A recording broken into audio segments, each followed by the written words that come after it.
Peggy 16. Sega.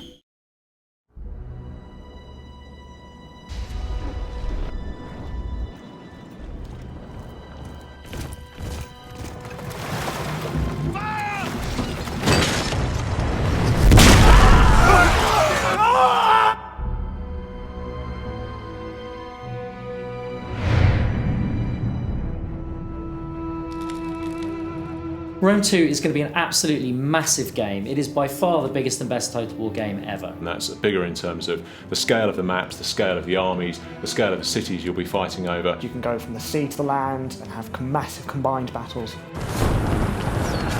Carthage is on the North African coast. It's quite a long way from Rome, but at the time it was a major trading sea power and a really big rival to Rome. Carthage was a huge problem for Rome because it had an empire which dominated not only North Africa but also Spain. At one point, the Carthaginian armies got very close to dealing a lot of damage to Rome, and they thought it was about time that this should all come to an end.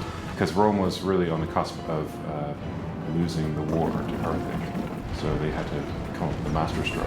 The siege of Carthage had been going on for several years, so Scipio was sent to break it. Scipio was a renowned Roman general. In charge of this attack, the final assault on Carthage, and his orders were to annihilate the city.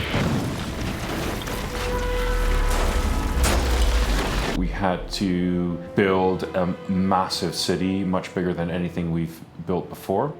Now, one of the problems we have depicting huge cities like Carthage in a game is on the one hand, you've got to be faithful to what the place was actually like, but on the other hand, it has to fit into the context of the game.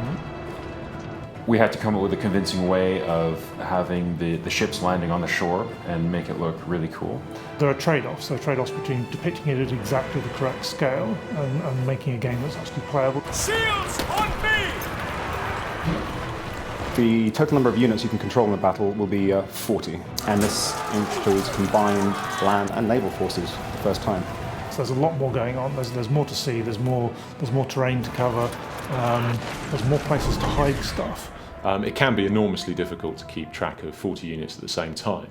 So what we've done is created a tactical map. It's been something we've wanted to put in the game for quite a few titles now, but it's never quite been right. So some people might think that putting a tactical map into the game may make it too easy. You can't actually control units from that level. It's very much a tactical overview. It's really a great orientation tool, and it's something that the players have been crying out for years, and we're finally delivering it. The tactical map really helps you keep track of where things are, where you are, where the enemy is. So for the next Dev Diary, we're leaving the shores of the Mediterranean behind. We're going to go into the forests of Germania and Gaul, and we're going to be looking at barbarians. Barbarians. Barbarians. No, I'm just kidding, don't do that. Cut that.